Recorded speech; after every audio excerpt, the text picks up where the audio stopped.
You're my double portion. Jesus, you're my treasure. Yeah, you're my double portion. Jesus, you're my treasure. Yeah, you're my double portion. Jesus, you're my treasure. Yeah, you're my double portion. Jesus, you're my treasure. Yeah, you're my double portion. You're my treasure. Yeah, you're my double portion. Jesus, you're my treasure. Yeah, you're my double portion. You're my treasure.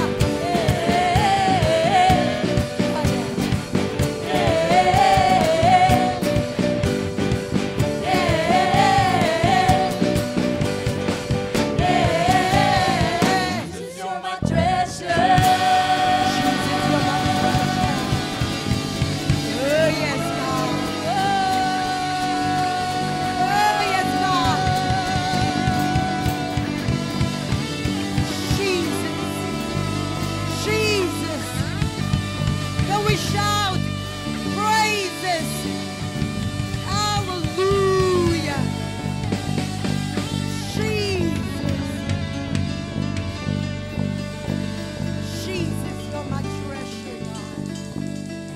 Hallelujah. Hallelujah. Hallelujah. Hallelujah. Hallelujah. Praise. Praise Jesus. Can we shout our praise to God? Hallelujah. Oh, we give you praise, God. We give you praise, God. Hallelujah. Can we just utter our thanksgiving to God right now? Come on, church. Thank Jesus. Thank Jesus. Thank Jesus. Oh, we give you praise. We give you praise. Jesus. Hallelujah. It says in Zechariah 4:6, not by might, nor by power, but by my spirit, says the Lord Almighty. Hallelujah! Meron ka bang nilalapit sa paanan ng ating Diyos na buhay? May panalangin ka ba, kapatid? Tandaan natin nang ang pinaglilingkuran nating Diyos ay Diyos. He is the God of covenant. He will bless that prayer. He will bless your prayer. Hallelujah. Oh, we give you praise, God. You are the God of covenant.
Your blessing.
Oh God.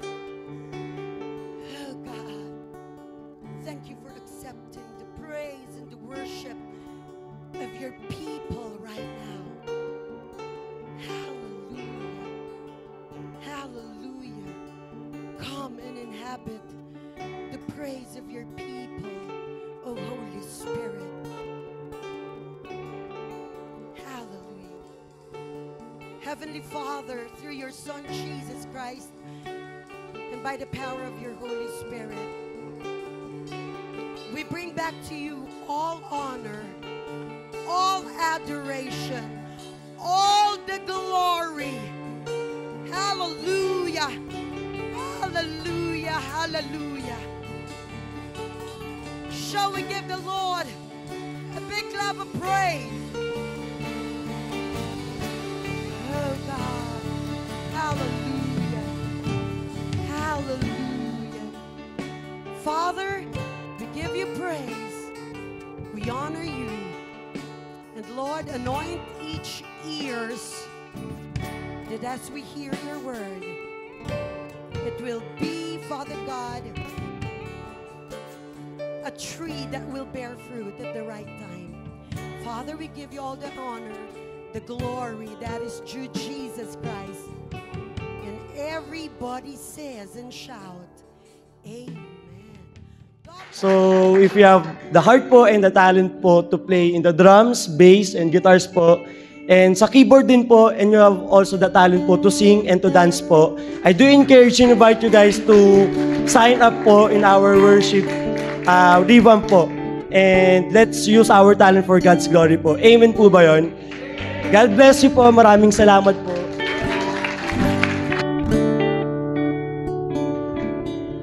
Thank you, Ira. Yan.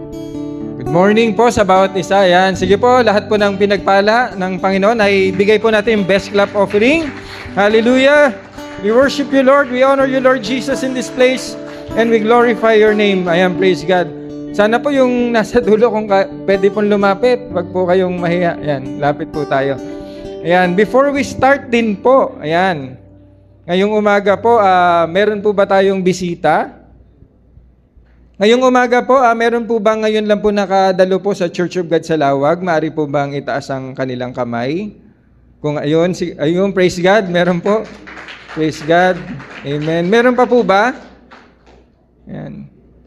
Ayun, meron pa rin po. Praise God. Wow. Yan. Sige po, para po sa mga bisita po, yung ngayon lang po nakadalo, pwede po bang tumayo po? Kasi po, we would love to pray for you po.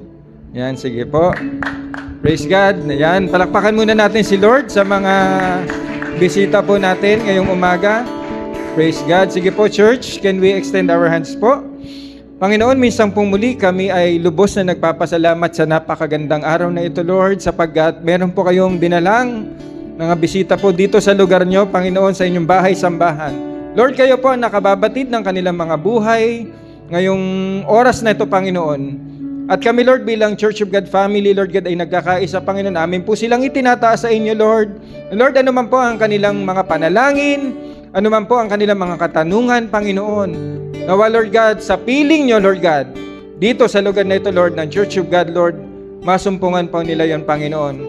Maramdaman po nila, Lord, ang inyong pag-ibig, Lord, ang kapayapaan na nagmumula sa inyo, Panginoon. At Lord, nawa, Lord God, sa mga araw na ito, Panginoon, patuloy nyo nga po silang samahan at gabayan, Lord, 10 ng kanilang mga mahal sa buhay. Pagpalain nyo po sila, Panginoon. Ito ang aming panalangin sa pangalan ni Jesus. Amen and amen. Praise God. Salamat po sa mga bisita. At nais din po naming ipaalam sa lugar pong ito, isang pangalan lang tinataas. Yan po ay pangalan ng ating Panginoong Hesukristo. Ayan, sige po, tayong lahat po ay tumayo at batiin po natin ang bawat isa with the love of the Lord.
God. Thank you, worship team. At tayo tumatakbo na po ang oras. Yan, praise God. At yan, bago po tayo magsimula, ako po ay muling nagpapasalamat po sa Panginoon sa privilege, no? Pribilehyo lamang po na makatayo po dito at magamit po ng Panginoon, no? At nawa ako po ay maging isang pagpapala po ngayong umaga, no? Magamit lang as God's mouthpiece, no? Again, wala po akong mensahe, bagkus po ang may mensahe po ay ang Panginoon at ito'y padadaluyin niya lamang sa aking mga labi at mga bibig. Ayan. At alam natin na ang salita po ng Diyos ay buhay po at ito po ay kikilos sa ating mga buhay. Amen? At tayo po ay mababago nito. No? For our good. No? Tayo ay mabago para sa ating ikabubuti ng ating buhay. Praise God. Ayan, handa na po ba ang lahat na makinig sa salita ng Diyos? Amen. Sige, lahat ng handa. Sige, palakpakan natin ulit si Lord. Praise God. Ayan. At umpisahan po natin sa picture po na ito. No? Ayan, sa picture. Yan. Ano po ang masasabi nyo dyan sa picture na yan? No, sa larawang ito. Ano pong masasabi nyo dyan? Happy or success, no? Tagumpay po yan. Yan, tagumpay. Ito pa. Oh. Sino yung ganyan? Sino yung strong woman dyan? No, yan din po ay nagpapakita ng malakas, no? Babae po yan, pero sabi niya malakas ako. No? And tama po tayo, no? Yan po yan. Kaya yan, we did it. 'Di ba po? Madalas yan pag nagtatagumpay, we did it. No? At pag solo flight, you did it. Di ba? You did it. Kaya lang minsan po, merong ganitong kasunod. Self. Di ba? You did it self. No? Kumbaga, sa'yo lang palagi yung tagumpay. No? Kasi po sa mundo, no, meron pong palaging ganito. Don't stop until you're proud. Ito po palagi yung sinasabi ng mundo. Paulit-ulit din po natin ito pinapaalala sapagkat ang pride po, hindi po tayo dadalhin nito sa tamang lugar.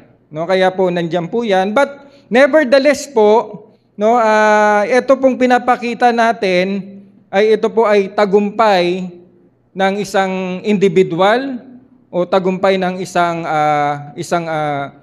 grupo, no? But ano po ang paalala ng Bible? Ito po hindi po ito ang text, but sesegue lang po tayo dito at mamaya pupuntahan natin ang text. Ang paalala po ng Bible, no, sa Jeremiah 9:23 to 24, this is what the Lord says, let not the wise boast of their wisdom, or the strong boast of their strength, or the rich boast of their riches. But let the one who boast about this. Kung magyayabang daw tayo, ito daw po, that they have the understanding to know me. So kung may ipagmamayabang tayo, dapat daw po, kilala natin ang Panginoon. Amen po ba? Bilang mga Kristiyano, kilala po ba natin ang Panginoon? Amen, no? Paano po natin siya makikilala? Tayo po ay magbasa ng Bible. That I am the Lord, but let the one who boasts about this, that they have the understanding to know me, that I am the Lord who exercises kindness, justice, righteousness on earth, for in this I delight. So, pagka pala mas kilala natin ang Panginoon at meron tayong justice, may righteousness, may kindness, yun daw po yung mas nakaka-delight sa Panginoon. No? Kaya po yung success natin, yan po ay gusto ng Diyos. No? Pero po, mas ibibigay natin yung acknowledgement or yung credit sa Panginoon. No? And for in this I delight, declares the Lord. Kaya kung sakali mang tayo po ay nagtatagumpay, ano po ang ating pakiramdam or immediate reaction or sasabihin? Dapat mga Kristiyano, dapat po we will say, thank you Lord. Amen? Praise the Lord. No, not ang galing mo self. Kasi po, kaya nga po kahit sa pag tinignan mo sa YouTube, sa Google, talaga pong merong para sa sarili. Kasi po yun ang tinuturo ng mundo. But the Lord, ang tinuturo niya po, hindi po tayo dapat magbayabang. Next picture po, ano po ang masasabi po natin dito? Kanina po, we have success. Next, ito po. Ano po yan? Sino pong nakapanood yan or nakakita? Ano po yan? Sino may alam? Shooting star. Ito ba ay Mature Garden? Tapos na po yung Mature Garden, lumipas na po yun. Ano yata ako nun eh. Parang early 20s yun, 2020s. Yung iba hindi pa pinapanganak. Yan po ay hindi Mature Garden. Alam niyo po kung ano po yan?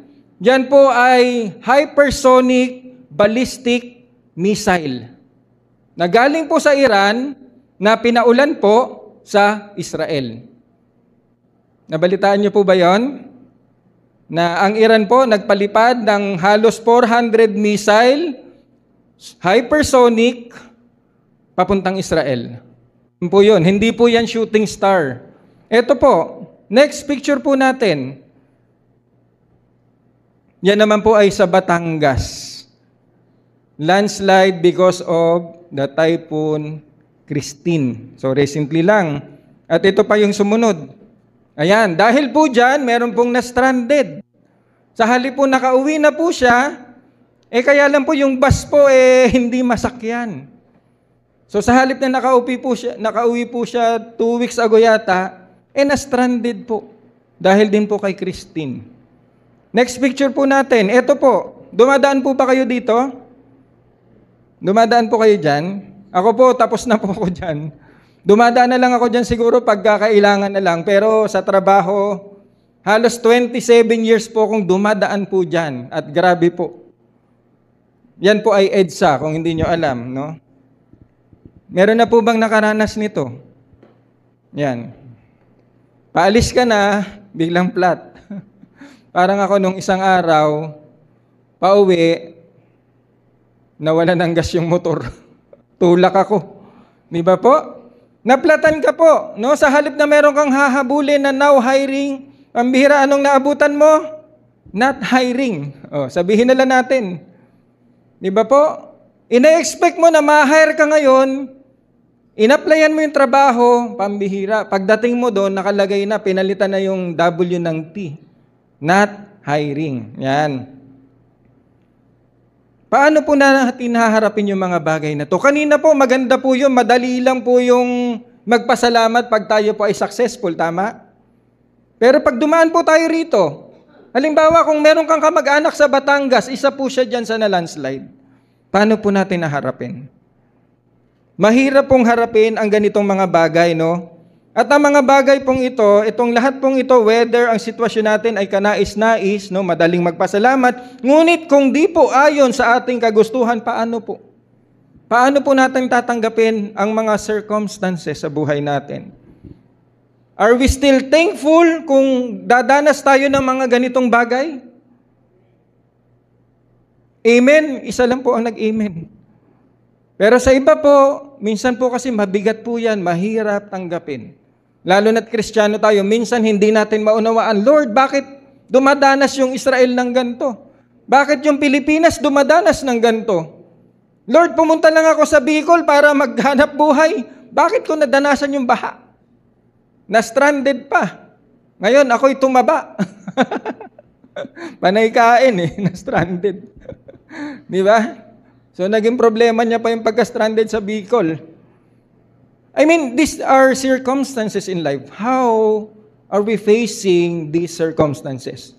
Whether it's good or it's not good. Kaya po yung text natin for today will be found in 1 Thessalonians 5:18. Ito po ang sabi, be thankful in all circumstances, for this is God's will for you who belong to Christ Jesus. Ayan. Tayo po yung manalangin. Panginoon, minsan po muli, salamat po sa napakagandang araw na ipinagkaloob nyo sa bawat isa sa amin. Unang-una sa lahat, Panginoon, nais po namin kayong luwalhatiin, dakilain, at bigyan ng karangalan sa lugar na ito, sapagkat deserve nyo po yan, Panginoon. At ngayong umaga din po, kami naman po ay nagpapakumbaba rin sa inyong harapan, Panginoon, humihingi ng tawad, Lord, sa lahat ng aming pagkakasalang nagawa. Patawarin nyo kami, Panginoon. At hayaan niyo po, Lord, ngayong umaga, nawa ang aming puso ay mabuksan, Lord God. Sa pakikinig namin ng iyong salita, Lord, kayo po ay pumasok dito. Ang iyong mga salita ay pumasok, Panginoon. Mangusap sa aming mga puso, Lord. Na Lord, sa aming pag-uwi, Panginoon, hindi kami uuwi, Lord God, ng walang pagbabago. Bagos, Lord God, sa aming pag-uwi, aming tangan-tangan, dala-dala namin, at ipapamuhay ang mga salita niyong mapapakinggan namin ngayon. Kaya, Lord, malaya po kayong kumilos. Holy Spirit, we welcome you in this place. Move freely. Kausapin niyo po kami, Panginoon. At samahan sa aming mga buhay. Kaya salamat, O Diyos. Sa iyo ang lahat ng papurit pagsamba sa pangalan ni Jesus. Amen and amen. Sige, palakpakan ulit natin si Lord sa kanyang salita. Praise God. Ang sabi diyan, be thankful in all circumstances, for this is God's will for you who belong to Christ Jesus. Kaya po ang title po natin, In Times Like This. No? Whether may gera, whether merong baha, whether may lindol, whether may tagumpay, whether merong karamdaman, no? Whether merong kang hindi nais na dinadanas, in times like this, we need to be thankful. Yun ang sabi po sa 1 Thessalonians. Kaya balikan po natin ang text. Ang sabi po dyan, be thankful in all circumstances. Wag na po natin pag-usapan yung success. Madali pong mag-thank you kay Lord pag merong success. Madaling magpasalamat sa Lord pag maayos ang buhay. Pero paano kung ang circumstances ng iyong buhay ay meron kang hindi ka makakita ng pag-asa sa buhay mo? Katulad kanina, no, sa Batangas, yung picture na yun. Paano mo iisipin, Lord, may pag-asa pa ba to?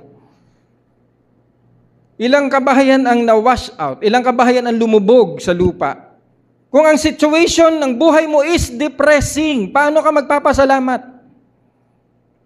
Kung ang lugar nyo ay binobomba, 400 missile, hypersonic, sinong magpapasalamat? Baka ang una mong gagawin, talagang magtatago ka.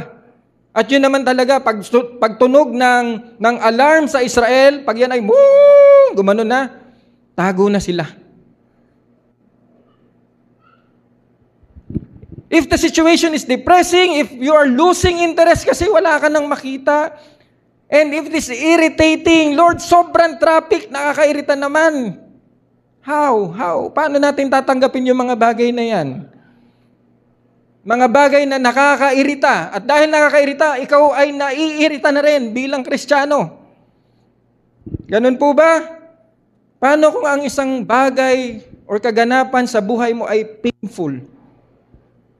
So painful. Paano po natin siya tatanggapin? Ang sabi po sa Tagalog, 1 Thessalonica 5:18, at magpasalamat kayo sa Diyos sa lahat ng pagkakataon sapagkat ito ang kalooban ng Diyos para sa inyo, sa inyong pakikipag-isa kay Kristo Jesus. Mas unawain pa po natin to. Next po, anong point natin? Be thankful in all circumstances, for this is what? God's will. Ito po ay God's will for those who belongs to Christ. Kaya po kahit ano nangyayari sa atin, basta we belong to Christ, it is God's will. Amen? Yun po ang dapat natin tandaan. At ano po ba yung God's will? Pag sinabi pong God's will, it should be God-honoring life. Yan po ang gusto ng Diyos. Dapat yung buhay mo, God-honoring life. Ano yung God-honoring life? You should be loving God and you should be loving others.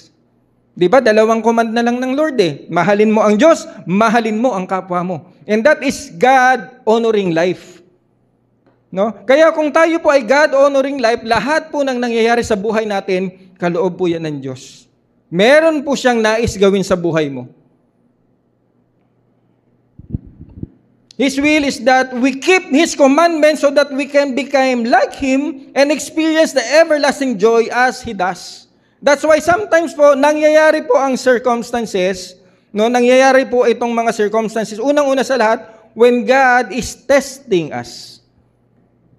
Kung ikaw po ay nasa Diyos, at tinanggap mo ang Panginoong Hesukristo, yung mga circumstances na yan na hindi mo gusto, yan po pala ay test ng Diyos sa atin. Remember po ang buhay ni Job? Sino pong nakakilala kay Job? Di ba po? Job 1:21, sabi dyan, and he said, naked I came from my mother's womb, and naked I will depart. The Lord gave me, and the Lord has taken away. May the name of the Lord be praised.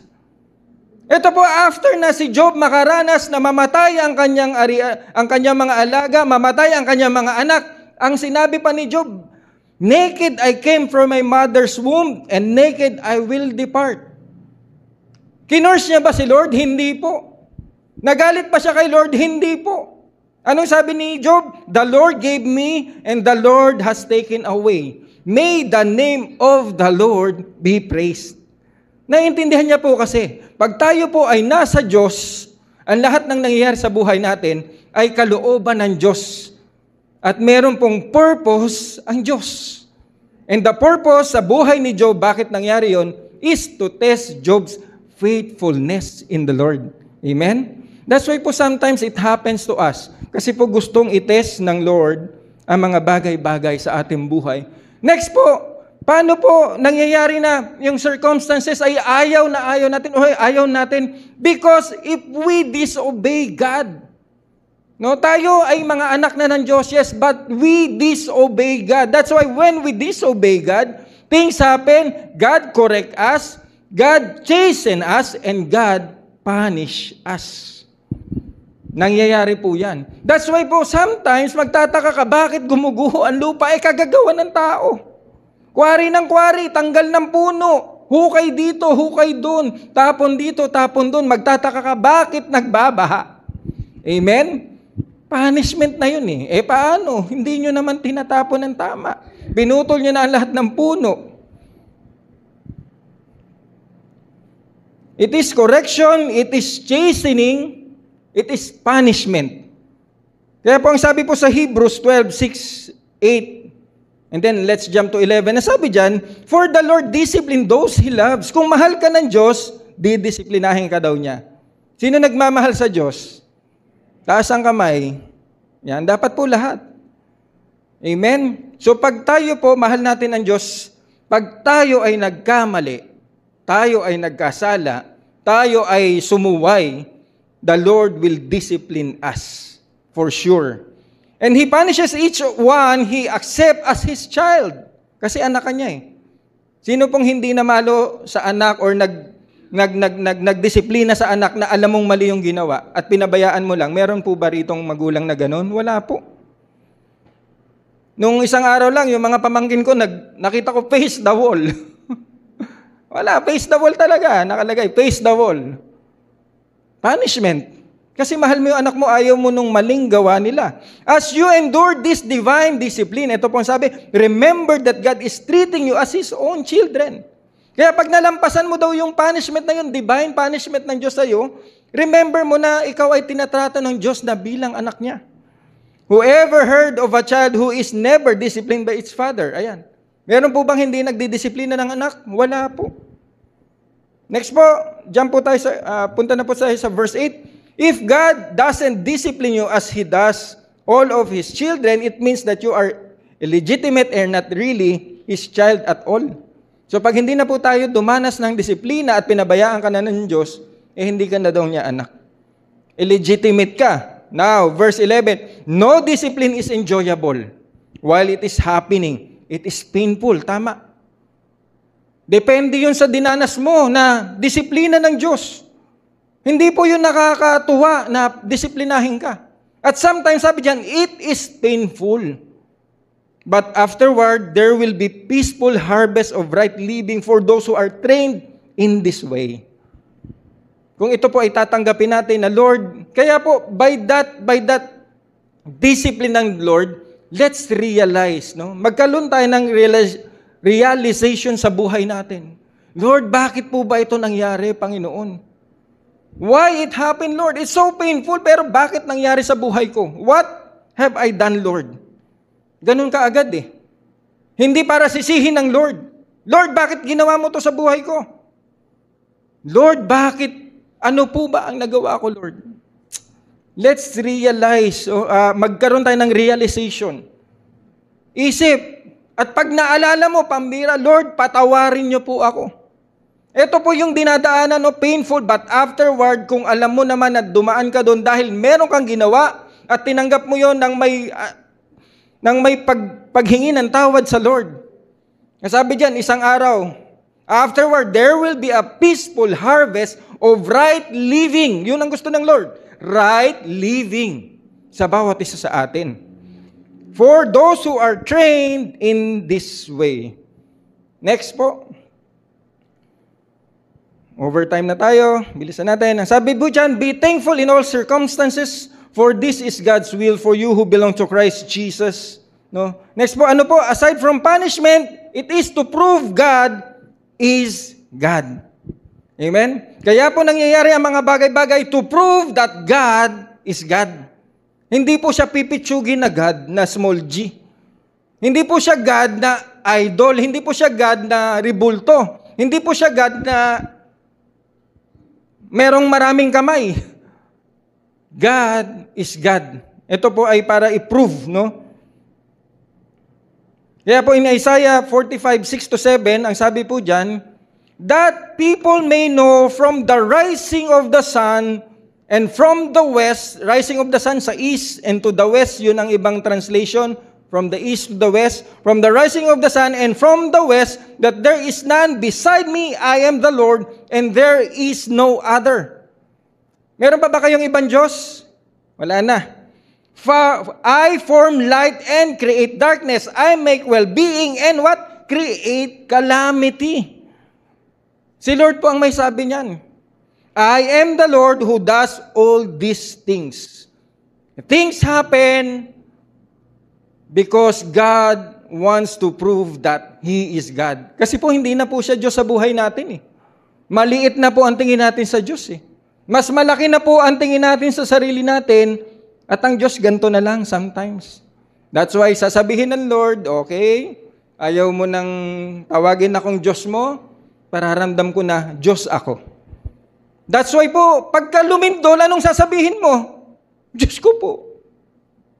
Kahit po lasenggo, magsasabi, Diyos ko po, pag nakaramdam ng lindol.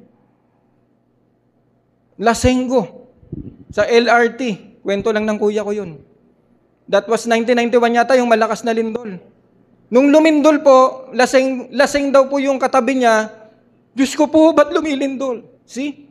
That's why things happen so that God will prove that He is God in your life. Amen? Next po, Romans 8:28, ang sabi po dyan, and we know that God causes everything to work together for the good of those who love God and are called according to His purpose for them.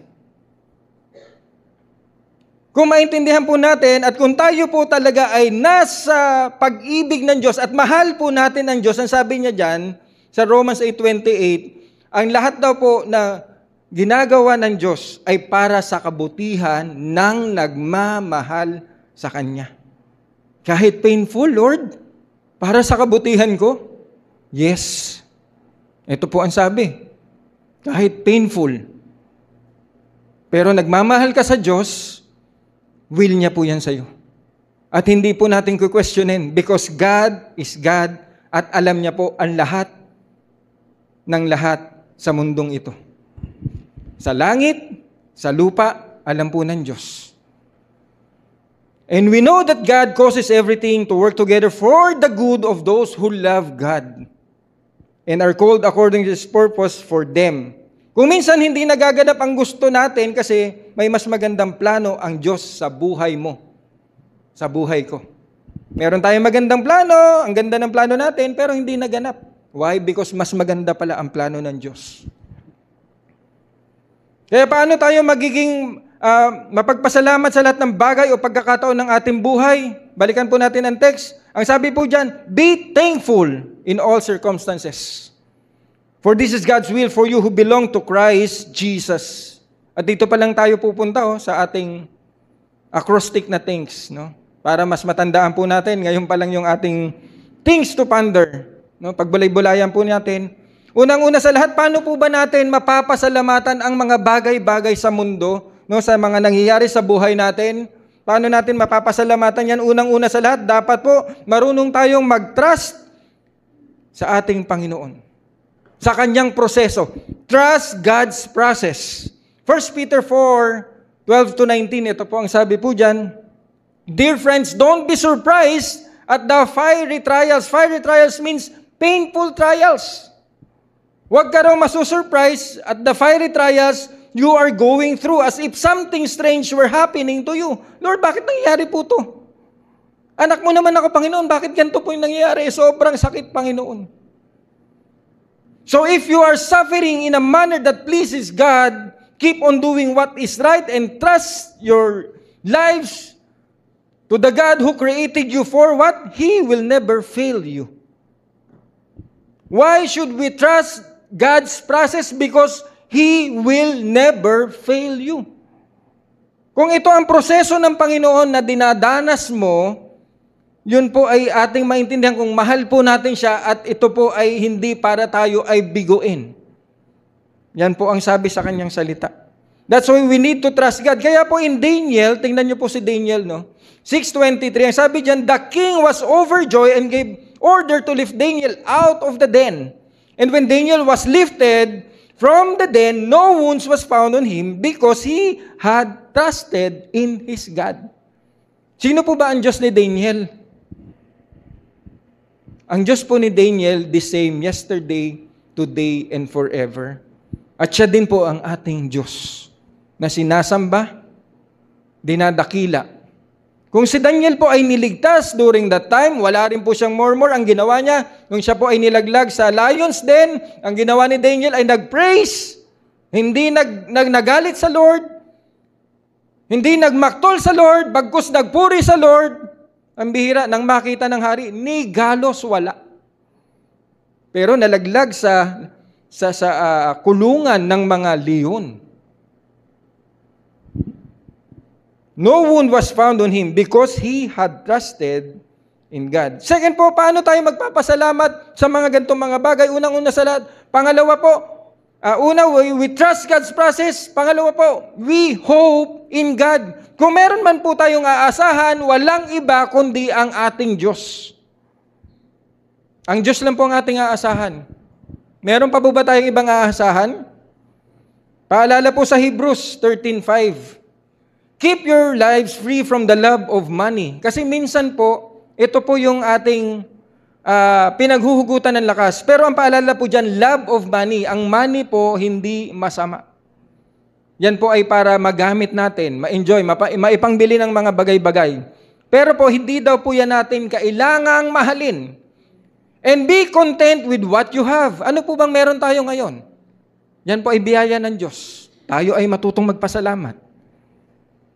Hindi po tayo mamamatay para sa pera, para mabili ko yung gusto ko. Hindi po yun ang gusto ng Diyos.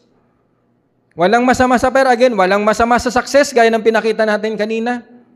But dapat po ang credit na kay Lord. Walang masama sa pera sapagkat yan po ay para ma-enjoy natin ang biyaya ng Panginoon, pero hindi mamahalin ng pera. Be content with what you have, for God has said, why I will put my hope in God, because He says, He will never leave you, never will I forsake you. Sabi ng Panginoon.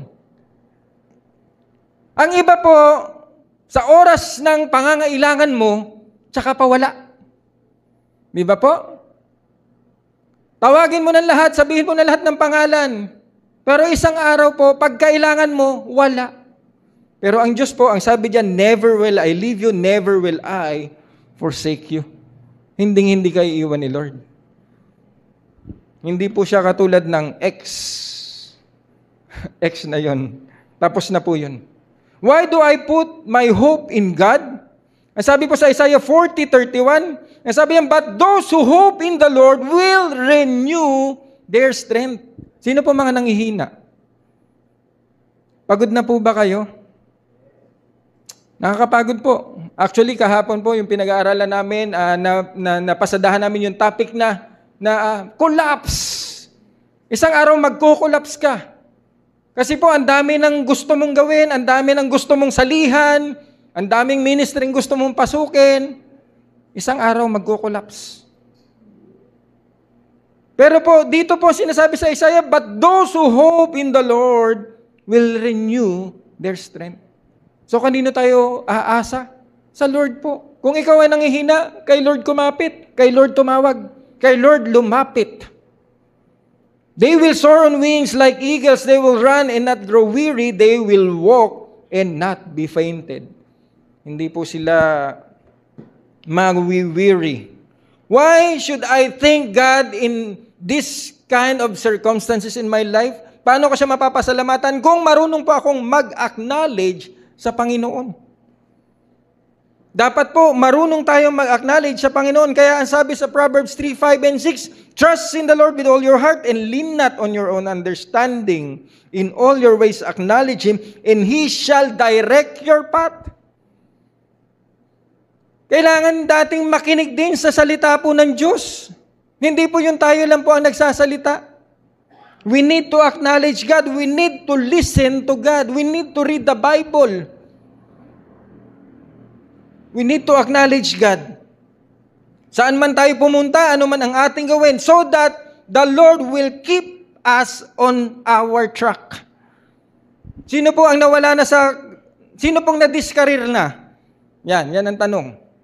Kung gusto po nating makabalik sa track po natin, let us acknowledge God in our lives. At napakalinaw pa ng salita, in all your ways acknowledge Him and He shall direct your path. Yung na-discareer mong daanan, ibabalik niya po. Kung gusto mo. Para makabalik, acknowledge God in your life. At mapapasalamatan mo si Lord isang araw. Thank you, Lord. Dumaan ako sa problema. Dumaan ako sa apoy. Dumaan ako sa tubig. Hindi ako nalunod. Hindi ako nasunog sa apoy. Kasi po, in-acknowledge mo ang Diyos sa buhay mo. That's why nakabalik ka po. Pasasalamatan mo talaga si Lord. Paano mo pasasalamatan si Lord kung nangyayari sa buhay natin ng mga bagay na dapat tatandaan din po natin, we never compromise kahit gaano pa po yan katight yung situation. Naisip niyo po, kahit walang-wala na, but we should never compromise bilang mga Kristiyano. Kung ano ang tama, gawin. Kung ano ang mali, huwag gagawin. Never compromise. Ang sabi po sa Proverbs, 3:31 to 32. Do not envy the violent, or choose any of their ways. For the Lord detests the perverse. Pag sinabing perverse, turn away from what is right or good. Lord, kailangan ko to Walang-wala na Panginoon Kakapit na lang po ako sa patalim. Sa halip po na mapabuti ang buhay natin, ginawa pa po natin yung hindi kalugod-lugod sa Lord, mas lalo pong madedetest ang Lord sa atin. Instead na gagawin mo yun, dapat tawagin mo ang pangalan ng Panginoon. Amen? That's the reminder. Kahit sobrang gipit, kahit sobrang tight ng buhay, kahit sobrang hirap ng buhay, never compromise. Kasi mas lalong madedetest ang Lord. But God takes the upright into His confidence. Oops. Pag tayo po ay upright, meron po tayong aasahan sa Lord. Kaya po kahit gaano pa kagapit ang buhay, huwag po nating ipagpapalit yung ating dinadalang pangalang Kristiyano. We have Christ in our lives.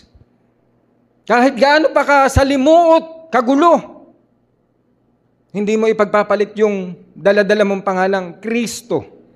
That's why you are Christian. Ang sabi dyan, without Christ, I-A-N, I am nothing. Amen? Never compromise. We never compromise. Sabi sa Matthew 6:24, no one can serve two masters, for you will hate one and love the other. You will be devoted to one and despise the other. You cannot serve God and be enslaved to money. Madalas pong kinukumpara si Lord sa money, di ba? Yan din po yung palagi din nating naririnig Kasi po, pagdating po sa pera, ito po kasi ang kailangan ng tao, hindi ka naman makakabili kung wala kang pera. Hindi ka makakakain kung wala kang pera unless magtanim ka, pero isang araw ang tanim mo mauubos. Kaya lang po, sometimes ang tao po nabubuhay na sa pera. Diyan na umaasa. At sometimes, ito na po ang nagiging Diyos ng kanilang buhay. Kaya we never compromise in any circumstances. Amen? Ayaw nyo na po yatang maniwala. Amen. Praise God. Sige po, isang palakpak muna sa Lord kung kayo po ay tulog. Kung kayo po ay tulog. Joke lang po. Para kay Lord po yan. Praise God. Next po, paano po natin mapapasalamatan ang mga pangyayari sa buhay natin kahit hindi mo gusto?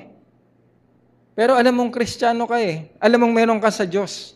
Meron kang Diyos sa buhay mo. Kaya, para po mapanatili na mapagpasalamat sa lahat ng pangyayari sa buhay, kailangan po i-keep natin yung ating pananampalataya. Amen? Hindi po natin yan kailanman bibitawan. Our faith, we will keep it. Kaya po in Hebrews 11:6, ang sabi po dyan, without faith, no one can please God. Gusto mong ma-please ang Panginoon? Gusto mong umayos ang buhay mo? Well, i-keep natin yung ating pananampalataya. For it pleases God. Whoever comes to God must believe that He is real and that He rewards those who sincerely try to find Him. Tingnan niyo po. If we keep that faith, we please God. At pag na-please ang Panginoon, i-reward ka niya. Kung hinahanap natin siya. So para po mapagpasalamat tayo sa anumang pangyayari sa ating buhay, we keep our faith. Kaya po, when God is pleased, God is on our side. Amen? Tama po ba? Pag ating napiplease ang Lord, syempre po ang God ay nasa ating katabi natin ang Lord. Pag hindi please ang Lord, lumalayo. When God is pleased, God is on our side. When God is on our side, He will bless you. Yun ang sabi. When God blesses you, you will be at peace because you are protected. Pag tayo po binibless ng Lord, hindi lamang po sa financial eh. Pag bless ka ng Lord, even your physical, even your emotional, na pwede ka nang bumigay sa problema, pero because you have that peace in the Lord, because you have that peace, no, you are protected. Hindi ka mababaliw, kapatid, pag kasama mo si Lord. Kahit gaano pa kalaki ang problema, you are protected. Ang blessing po ng Panginoon para sa pangkalahatan natin. Physical, financial, emotional, spiritual, higit sa lahat. You will be at peace because you are protected. It will make you confident and happy. If we keep that faith, we are drawing to God, lumalapit tayo sa Panginoon, at pag nasa presensya ng Panginoon, it will make you confident.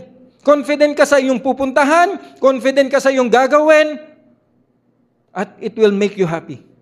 Pero pag ikaw po ay wala sa Diyos, bawat gawa mo na mali, titingnan mo, may nakatingin ba?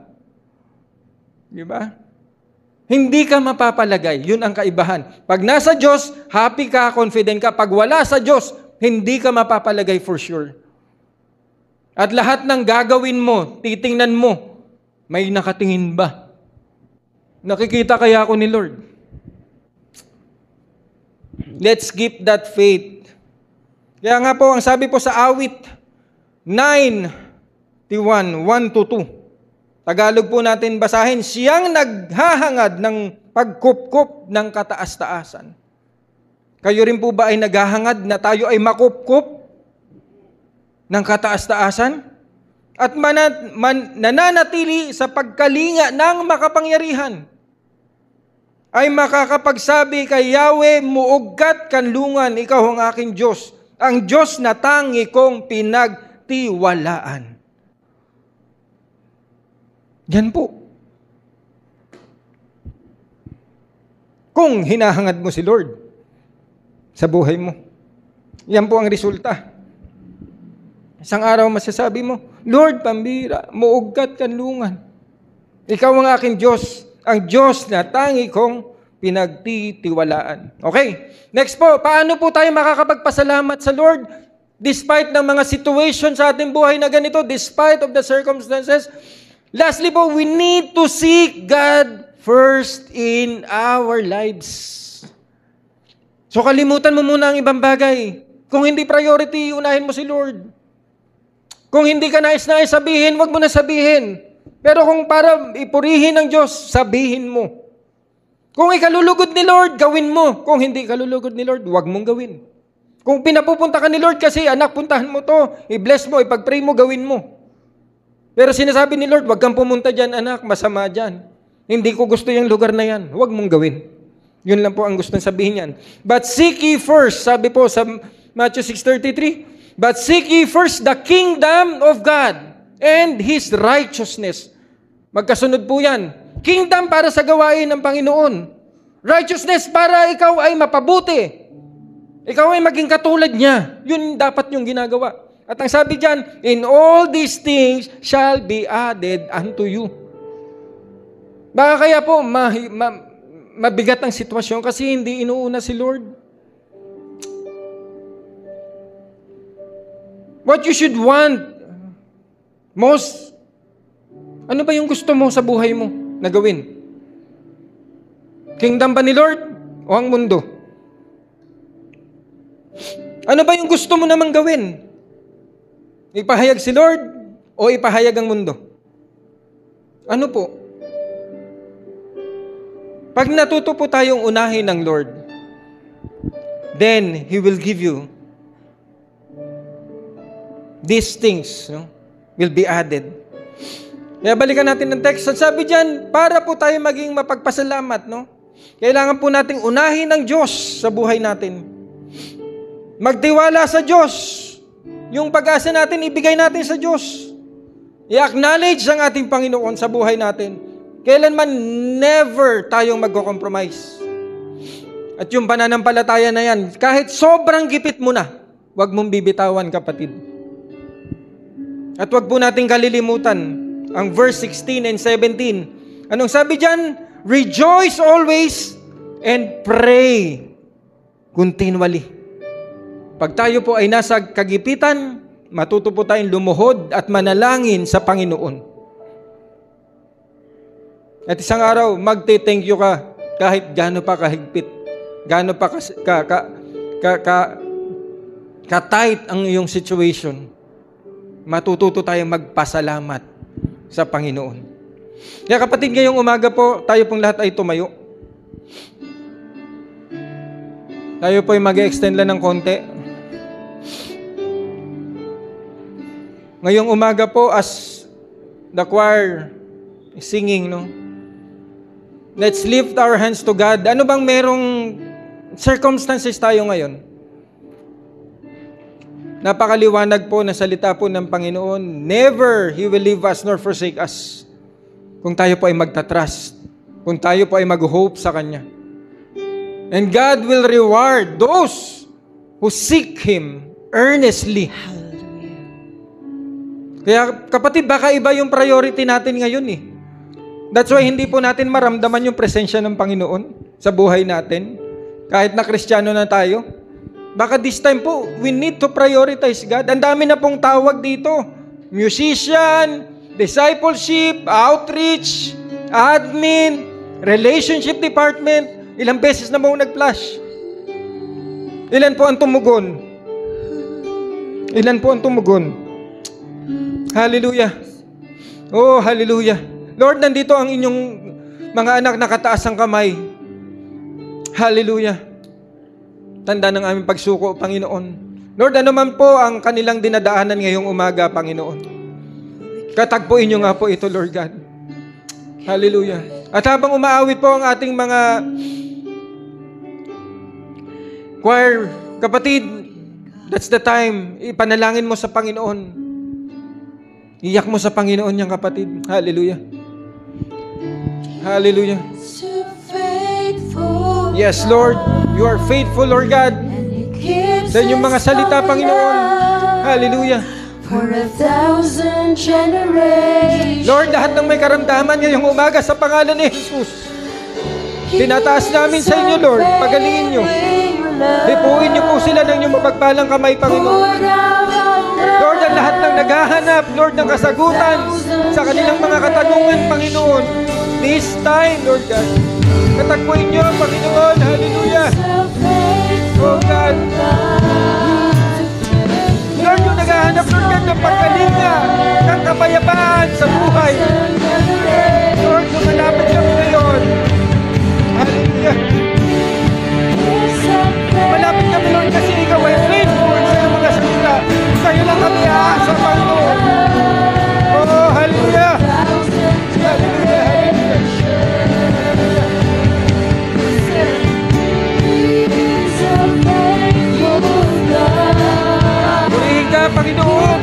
Buhay ka, Panginoon.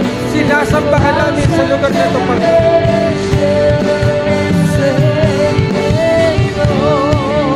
Oh, hallelujah. Oh, hallelujah. Salamat, Lord, sa katugunan. Salamat sa katugunan.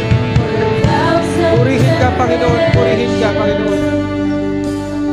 Salamat, Lord, sapagkat kayo tapat sa inyong mga salita, Panginoon. At ito ang patuloy namin panghahawakan, Panginoon. That's why sa umagang ito, Lord God, ang aming tiwala, ang aming pag-asa ay sa iyo lamang, Panginoon. Salamat, O Diyos. Ang aming panalangin sa pangalan ni Jesus. Amen and amen. Kaya praise God.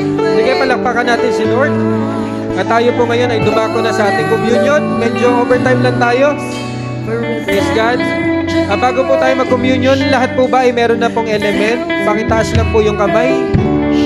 Nang wala pa po. Hallelujah. Praise God. Sige po. Lahat po ba meron na? Sabi po sa Corinthians 11:23 to 25, For I received from the Lord what I also pass on to you. The Lord Jesus on the night he was betrayed took bread. And when he had given thanks, he broke it and said, This is my body which is for you. Do this in remembrance of me. Sabay-sabay po tayo.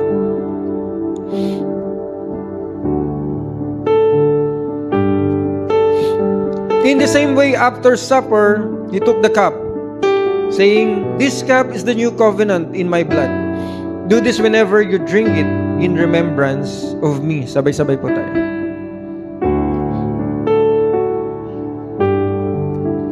Hallelujah.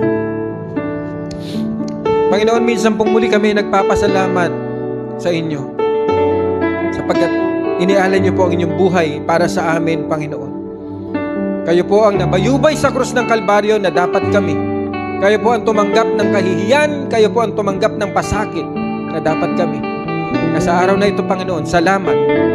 Salamat sa inyong dugong binuho sa krus ng Kalbaryo, Lord, upang kami ay mapatawad, malinisan sa lahat ng aming pagkakasala. Kaya pinupuri ka namin, pinasasalamatan. Sa pangalan ni Jesus, itong aming dalangin. Amen and amen. Sige po, palakpakan natin si Lord. Praise God. At tayo po ay dumako na po sa ating pagbibigay. Diretso na po tayo sa closing. Tayo po ay overtime na. Panginoon, minsan pong muli, salamat po sa kalakasan at sa kalusugan ng pangangatawan upang makapaghanap buhay. Lord, ito po, ibabalik namin ang tithes sa inyo, Panginoon. At together with this tithes, Lord, is our offering, Father God. Use this mightily and accordingly, Lord, upang mapalagana pa ang pagbabahagi ng inyong salita dito sa Barangay Salawag.